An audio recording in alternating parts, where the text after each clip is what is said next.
who time travels. And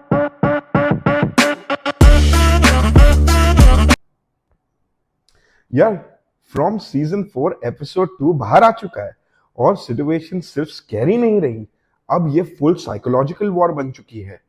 अगर तुमने episode 1 देखा था तो एपिसोड 2 उसका डायरेक्ट कंटिन्यूएशन है, बट इंटेंसिटी डबल है।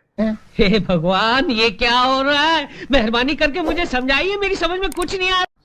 चलो क्विक रिकैप कर देते हैं।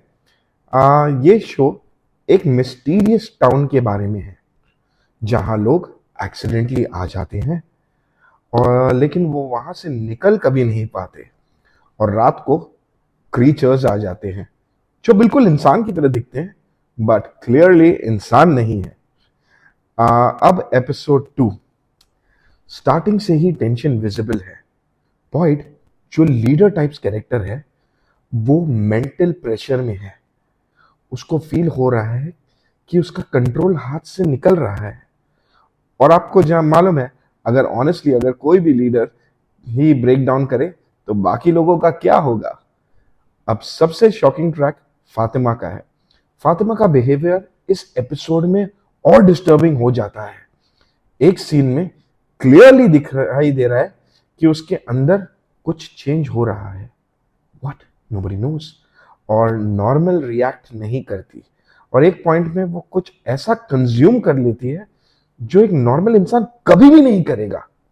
एक हिंट देता हूं कि शायद वो स्लोली ट्रांसफॉर्म हो रही है, पता नहीं। ये क्या है? अब बात करते हैं सारा की। सारा का कनेक्शन हमेशा से ही स्ट्रेंज रहा है और इस एपिसोड में भी वो वॉइसेस फील करती है। एक मोमेंट आता है जहां वो लोगों को वार्न करने की कोशिश करती है, बट प्रॉब्लम ये है कि कोई उस पर यकीन नहीं करता और ये चीज सबसे ज्यादा डेंजरस है क्योंकि अगर वो सच भी बोल रही है तो सब लोग रिस्क में हैं। कंट्रोल कंट्रोल उदय। एक पावरफुल सीन है जहां बॉयड सिचुएशन हैंडल करने की कोशिश करता है बट सडनली एक अनएक्सपेक्टेड इवेंट हो जाता है। एक कैरेक्टर जो सेफ लग रहा है वो डेंजर में आ जाता है और बॉयड को रियलाइज होता है कि रूल्स चेंज हो रहे हैं। तेजा मैं हूँ, मार किधर है? सबसे बड़ा ट्विस्ट ये है कि क्रीचर्स का बिहेवियर भी चेंज हो रहा है।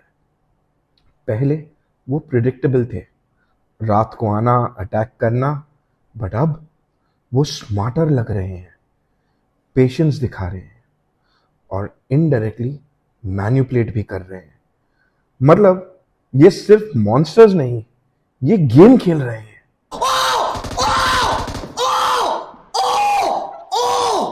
ये क्या हो गया?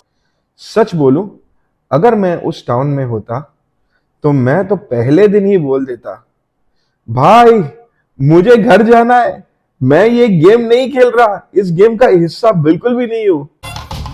मुझे क्यों तोड़ा? इस एपिसोड का बिगेस्ट टेकअवे ये है कि टाउन रैंडम नहीं है। एक स्ट्रॉन्ग हिंट मिलता है कि लोग शायद रैंडमली नहीं आए, उन्हें यहां लाया गया है और हर एक कैरेक्टर का एक पर्पस हो सकता है। Specially Boyd is equal to leadership role, सारा connection with the voices, Fatima a possible transformation. ये सब एक बिगर पजल का पार्ट लग रहा है। कभी कभी जीतने के लिए कुछ हारना भी पड़ता है। ये एपिसोड सिर्फ हॉरर नहीं देता, कैरेक्टर डेवलपमेंट स्ट्रॉन्ग है, इमोशनल ब्रेकडाउन रियल लग रहा है और सस्पेंस कंटिन्यूअसली बिल्ड हो रहा है। और सबसे इंपॉर्टेंट, तुम्हें आंसर्स बिल्कुल भी नहीं मिलते बट तुम और क्यूरियस हो जाते हो। अगर तुम ऑनेस्टली पूछो तो ये एपिसोड स्लो नहीं है, ये एपिसोड स्मार्ट है। ये ग्राउंड वर्क सेट करता है for something much much bigger. और अगर ऐसा ही चलता रहा तो सीजन 4 नेक्स्ट लेवल होने वाला है। सिंपल बोलूं तो एपिसोड 2 ने क्लियर कर दिया कि टाइम ट्रैवल भी पॉसिबल है। Can you believe that there is a character in the show who time travels and you would have to see that. And इसमें एक और चीज है याद है वो पर्सन जो सीजन 3 के एंड में हमें दिखा था, वो येलो कोट वाला आदमी? क्या वो आदमी है या वो कुछ और है?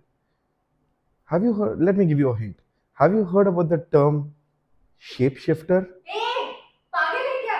बता दे, चिल्ला चिल्ला के सबको स्कीम बता दे। Okay. Sorry. मैं ये नहीं बताऊंगा. So with that, we'll end the video. Do like, share, comment, and subscribe. And in the comments, let me know who's your favorite From character. Until then, take care. Adios. Bye bye.